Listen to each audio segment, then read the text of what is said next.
Ya, Assalamualaikum warahmatullahi wabarakatuh. Saya Ihsan Syafudin dari kelas F PAI Wates angkatan 2021.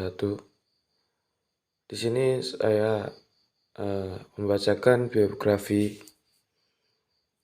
Ibnu Sina dalam tugas FPI. Ibnu Sina adalah salah satu pemikir muslim yang paling banyak menguasai berbagai ilmu pengetahuan, yaitu dalam bidang kedokteran, ilmu agama, sains, dan humaniora. Nama lengkap Ibnu Sina adalah Ali Husain al-Husain bin Ali al-Husain bin Abdullah al-Hasan bin Ali bin bin Sina. Beliau dilahirkan di desa Afsyanah dekat Bukhara di kawasan Asia Tengah pada tahun 370 Hijriah, dan beliau meninggal dunia di Hamadan pada tanggal 428 Hijriah 1038 Masehi.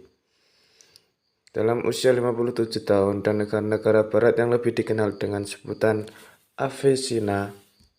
Namun orang Turki, Persia, dan Arab mengklaim bahwa Ibnu Sina adalah bangsanya. Hal ini dikarenakan sosok dari Ibnu Sina kebangsaan Turki, sedangkan ayah beliau adalah berkebangsaan Arab. Pola pemikiran Ibnu Sina dalam ilmu pendidikan pendidikan adalah sarana utama untuk mempertahankan unsur-unsur pembeda dari makhluk lain, karomah yang dianugerahkan Allah kepada manusia. Quran Surat Al-Isra ayat 70.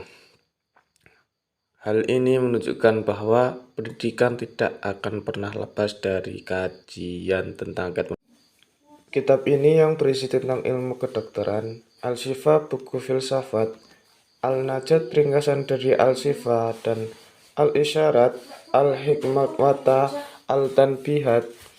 Pokok pemikiran pendidikan Islam intinya berdasarkan analisis di atas, maka dapat diambil benang merah meskipun pemikiran Ibnu Sina tentang pendidikan tidak dilahirkan pada masa modern, namun pemikirannya masih relevan dengan kehidupan masa kini. Ibnu Sina sejalan dengan nilai-nilai ajaran Islam yang bersumber kepada Al-Quran dan Sunnah. Dengan merelevansi pemikiran Ibnu Sina di zaman sekarang, harapannya pendidikan Islam di Indonesia semakin berkembang dan dapat mencapai tujuan pendidikan nasional yang terdapat dalam Undang-Undang Sistem Pendidikan Nasional yang... wong ono nggarap tugas yo berisik to yo.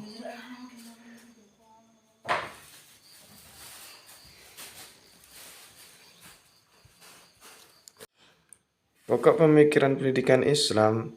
Pemikiran Ibnu Sina tentang pendidikan tidak dilahirkan pada masa modern, namun pemikirannya masih relevan dengan kehidupan masa kini.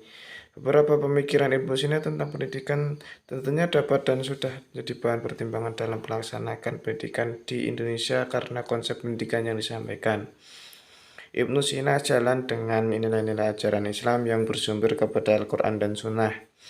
Dengan merelevansi pemikiran Ibnu Sina di zaman sekarang, harapannya pendidikan di Indonesia semakin berkembang dan dapat mencapai tujuan pendidikan nasional yang terdapat dalam Undang-Undang Sistem Pendidikan Nasional, terutama tentang pendidikan Islam, yang ditinjau dari aspek ilmu dan manusia, kurikulum, tujuan pendidikan, pendidik dan peserta didik, metode hingga hukuman. Oke, sekian dari saya. Bila ada kurang lebihnya mohon maaf. Wabillahi taufiq wal hidayah. Wassalamualaikum warahmatullahi wabarakatuh. Thank you for your comment.